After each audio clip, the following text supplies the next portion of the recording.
Hello, Kansas and Western fans. Today we're going to try a new series because I never try anything new. And this is going to be regarding viewer questions. And I've been getting viewer questions since I started doing these videos and the construction of my layout. And I definitely don't mind answering those via text in the comments, but there's been many times where the answer's been kind of complex, and the question too. So I thought I would make a video where I answer a number of these by using the layout as a visual aid, I guess.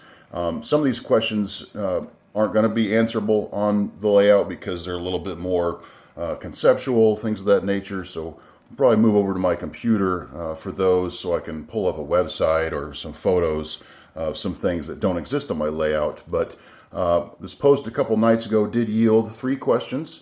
So I'm going to start off with those. I decided to go ahead and add a few more questions that I've been asked the last few days, just to go in a little more detail on those. So we're going to give this a shot, and if this is something that you guys enjoy, we'll consider adding this as a regular feature. So to start off, all right, question number 2 comes from Derek Alexander 4030. How many layouts have you had before this one, and do you have any pictures of the previous ones? It's a pretty simple question. Unfortunately, I don't have any pictures from previous layouts. This one is actually my 7th layout. The layout prior to this one actually used this same space and was laid out similarly, but I had to tear it down for some housing needs. I'd gotten remarried and we needed an extra bedroom that this space could provide. Now, I wasn't near as far along on that layout as I was this one. I really just had the main line done, but it still had twin helices, still had lots of different industries and so forth, and different levels. But beyond that, all I had was the typical 4x8 sheet of plywood in my parents' house at different stages in my youth. And that first one was that train set, that HO scale train set. So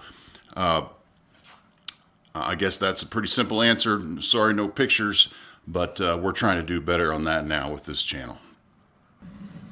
Next question comes from Kelly Ashford Trains 2642. Where did your love for model trains begin? And I think the answer to that last question got a little ahead of myself for this one.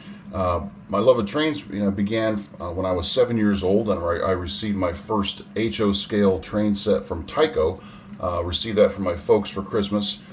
Before that point, I had no idea I was even interested in trains at all, much less model trains, at least as far as I can remember. But I think once I received that set, got it set up on my parents' dining table, and got that engine running around, I was hooked at that point, because it's something that I've thought, even when I wasn't in the hobby, it's something that I thought about, and it was hard to shake, actually. So I can still smell that odor of electrical burn-in when you first run those old locomotives. I can still smell that today. All right, now we're going to get into the questions that I've just received in general the last few days. And the first one comes from UP Bandit 12. What size of switches and brand did you use? So that's not necessarily a simple question, but we're going to show you all the different examples on the layout as we can find them. First of all, I primarily used micro-engineering turnouts, and all number 6s at that. And you can see an example here. I like these more than any because I think they have the greatest detail. I think they match the prototype the best of any other brand. They're American made in Missouri, which is just a state away from me. So I thought, how convenient could that be? I think they have great tie detail, great spike detail. You can even see the spike or the plates underneath the rails there, the detail on the tie. And I like the metal frogs. I just think they look really, really good. Now, this is not the only type that I use, though. Underneath, let's see if we can get a shot of them here. I used Atlas and Walthers. And here's an example of a Walthers turnout underneath here in my staging. Mostly because I wanted to save a little bit of money, which that's probably debatable on the Walthers ones. I had intended to use all Atlas in staging, but I made an error in my order and ended up with some Walthers. So I just made sure that I used all the same down these switch leads for staging, so I didn't have to worry about any kind of angles being off between the two brands, but that's what I used down here in staging. And then another part of the layout, and I'll just pause this real quick to make our way over there. Here in the UP yard and in the El Dorado area, I had actually run the entire United States and Canada out of microengineering turnouts. So I had to switch over to Walthers exclusively. And I'm saying that kind of as a joke, but as far as I could find online, there were no microengineering turnouts available. And that was because they had recently changed ownership, and the new owners were getting ready to move the plant to a different part of Missouri, and they just weren't producing anything new. And so I just had to kind of settle for Walthers because I didn't want to pause construction for who knows how long. I think they're back up and running now. I think you can get some now, but it's not something that I want to tear up and redo. I'm happy with these Walthers ones. I think they look just fine.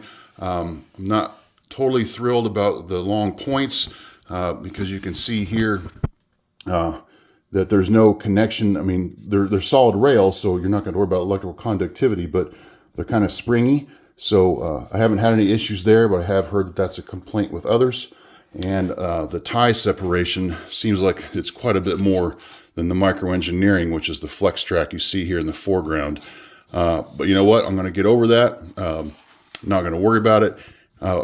In terms of the type of switch, these are all number 6s, except for some number 5s that I used in some tight places. And then over here in the refinery area, sorry for the mess, I did use a couple of curved turnouts that I needed just to make some things work. I guess there's only one here. Thought I used another one, but I can't seem to locate it right now. Anyway, I can see just recently painted some tracks, so that looks like a mess. But so that's the answer to that question. Primarily microengineering, but a few Walthers and Atlas as well. All right, this next question from Mike Martinez is a great example of why I wanted to do video answers to some of these, because some of the answers are just not that simple. And he asks, how wide is your layout from the wall? And the answer varies. Here we are in the Wichita Industrial Yard, Industrial Park on the upper level, and you can see here that we have a measurement of about 16 inches.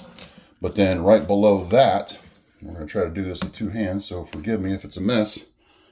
Down here in the La Junta Yard, we have a measurement of about 19.5 inches. I think that was supposed to be 20, but I was a little bit off.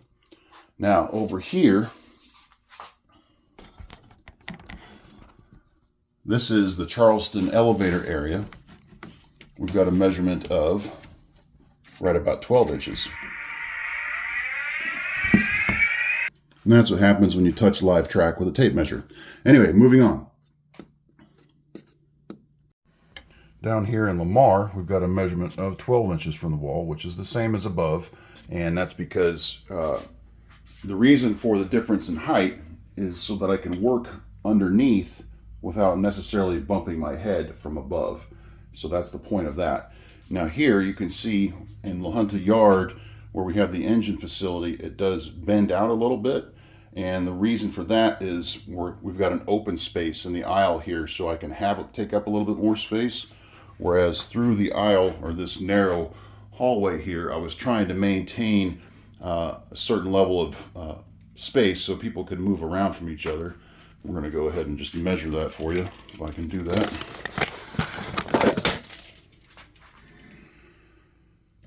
So from that edge to that edge, we got a little over 27 inches. So I wanted to maintain a little bit of ability to move around. So over here in La Junta Yard, at the engine service facility, we move out to 24 inches. And then I have the same angle reproduced up above here, and that puts the top level up at about 20. So that would be standard. These two measurements here would be standard for the rest of the layout, because I didn't have to worry about working in this narrow aisleway here to allow for aisle space. So I believe that answers his question. Okay, I've laid bare my western helix, and you can see here it's only 3 levels for the next question, and that's from Matt's Trains and Things. He asks, what is the percent grade of the track of the helix? So both of my helices are identical. They're 5 feet across, and I'm going to show you the measurements again here with my tape measure. So this one's a little bit wider. It's about 60 inches and a half. And then you can see now I've got the tape measure on my track center line, which is about 55 inches right there. So now I'm going to move into the office really quick and show you some math on how that works out for the grade. Okay, I've got the math pulled up in front of you so you can do your own calculations for your own layout or plan. First of all, you start with the vertical rise. I chose 3.5 inches from track level to track level based on the height of a 1x4 on edge. Now this is enough that will clear a double stack HO scale rail car with about a little bit less than 1/2 inch, maybe 3/8 of an inch, maybe even 1/4 inch of clearance between the top of the double stack containers and the next level of roadbed, the sub-road bed plywood is what I used. So plenty of clearance, but that gives you about 35 inches or 3.5 inches. Next calculation is the horizontal distance. Now we saw that the track center line was at 55 inches. So that was the diameter from center line to center line across the helix. And that was 55 inches. So you take that number times pi, which is 3.14 plus a lot of other numbers. So I just rounded it to 1/4. And that gives you 172.7 inches. So the basic calculation for percent grade is rise over run. So the rise being 3.4 inches, divide that by 172 inches, and that gives you a grade of 2.03%. So that's about as tight, I think, as you would want on an HO scale helix if you want to be able to pull a train up it. I looked that up based on recommendations from others who had helices. I wouldn't want to go any tighter than that. But 5 feet was about all that I was willing to give up to place those helices, that's a hard word to remember to say, in terms of floor space. I just didn't want to make them any bigger than that. So that's how I came up with that. All right, the next question comes from the Fostoria Model Railroad Club, and they want to know, is my layout point to point or is it a continuous loop? And it's not that simple an answer. So I will describe what it is for you. So I think here is probably the best shot I can come up with of the 3 different levels. Underneath there you can see hidden staging. Above that would be the middle level or Colorado. And then above that is the Kansas level. So using those as references, the layout is a continuous loop from the staging level to the middle level. And the 2 helices run between those 2 levels so that you could run continuous. However, the helix that is on this side, and you can see here on the bottom, it's double track, but here on the Colorado level, one of those tracks splits off, and there is no turnout. And so what that means is from the staging level on up above, going to single track, it becomes point to point at that point. And the reason for that was continuous running is not something that I really did much before on the layout I had before this one in the same space. And it's not something that I really cared to repeat because it's just not something that I do normally. I did leave it in place for basically visitor interaction. Sometimes I do like to let the trains run while I do other things.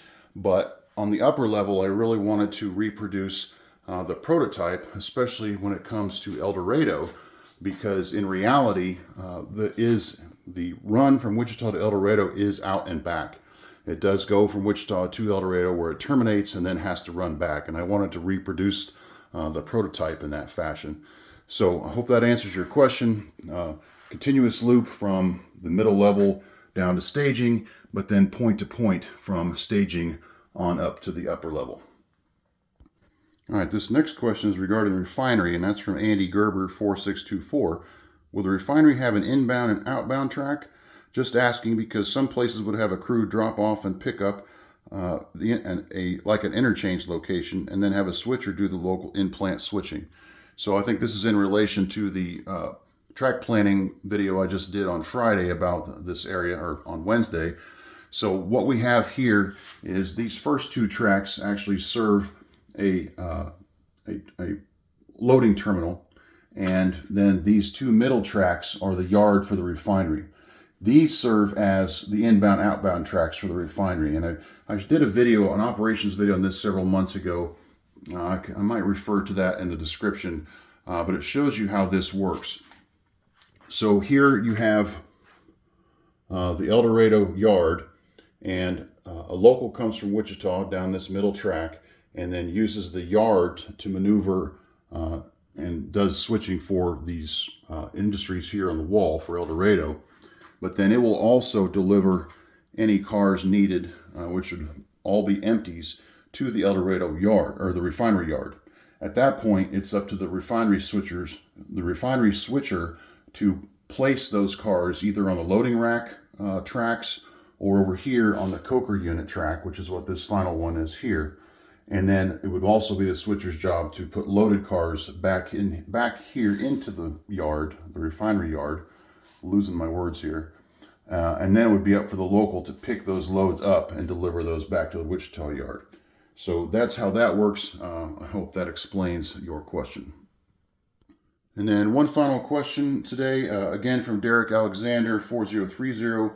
Is there a reason that you didn't hide a return loop in the refinery so you could have continuous running? And the reason for that is pretty simple.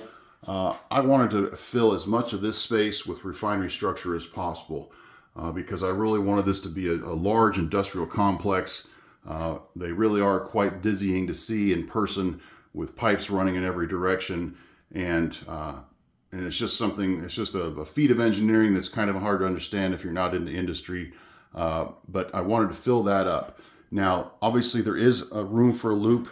This is about a 5-foot square area. I'm knocking something over here, hang on.